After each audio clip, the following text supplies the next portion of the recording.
more, one of the old-time greats. People have been eating chocolate as early as 1750 BC. In fact, ancient humans were so fond of chocolate that they were using it as medicine and even in religious rituals. Today, this delicacy is available everywhere on the planet, with companies shipping out as much as 3 million tons of it every year. So how do they do it? Our journey starts all the way in Africa, previously home to the Mayans, who were the first people to discover the secrets of the cacao tree. But it had less to do with their detective abilities than their geographical location. You see, the cacao tree needs incredibly specific conditions to grow, like a temperature of 25 degrees and a humidity of 80% or above, conditions only met by certain locations along the equator of the Earth, one of which the Mayans occupied. To this day, a majority of the world's cacao supply comes from this region. And the way cacao is harvested hasn't changed much since the age of the Mayans either. This is mainly because cacao trees are incredibly delicate and the cacao pods don't just simply fall to the ground.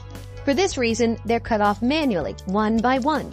This can be grueling work, and it doesn't get much easier later on, because the beans need to be taken out manually as well. This means each worker has to sit down and channel their inner fruit ninja to secure the beans, which at this point are covered by a sticky white pulp. If you think that doesn't look anything like chocolate, you'd be right. The cacao beans have yet to go through a crucial process to their look and smell.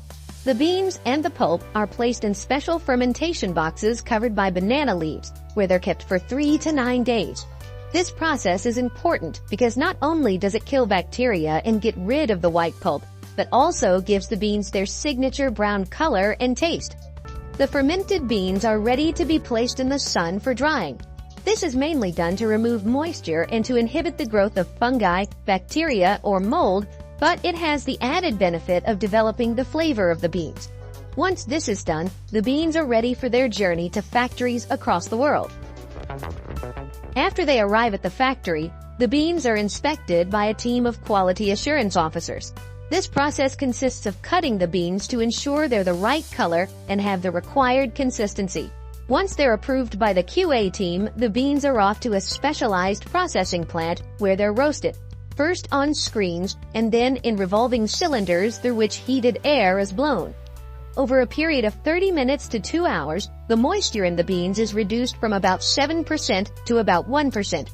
The roasting process also triggers a browning reaction, in which more than 300 different chemicals present in the cacao beans interact. The beans now begin to develop the rich flavor we associate with chocolate. Now that the roasting is done, the cacao meat or nib should separate easily from the shell, which is called the husk. Industries do this in a machine called the winnower. Inside the machine, vibrating shelves separate the nibs from the husks, which are then blown away by a fan, leaving the precious nibs ready for the next stage. The nibs are then ground into a deep, dark brown paste. And this is where things begin to really kick into gear. The process changes the composition of the chocolate so that it comes out of the grinder looking like a really thick syrup. This syrup actually smells a lot like alcohol, and so is called chocolate liquor. If the purpose is to make cocoa powder, the liquor may be treated with an alkaline solution. What this does is darkens the color of the cocoa, rendering its flavor milder while also reducing the tendency of the nibs to form clumps. The alkaline chocolate liquor is now defatted as large amounts of fat or chocolate butter are removed from it.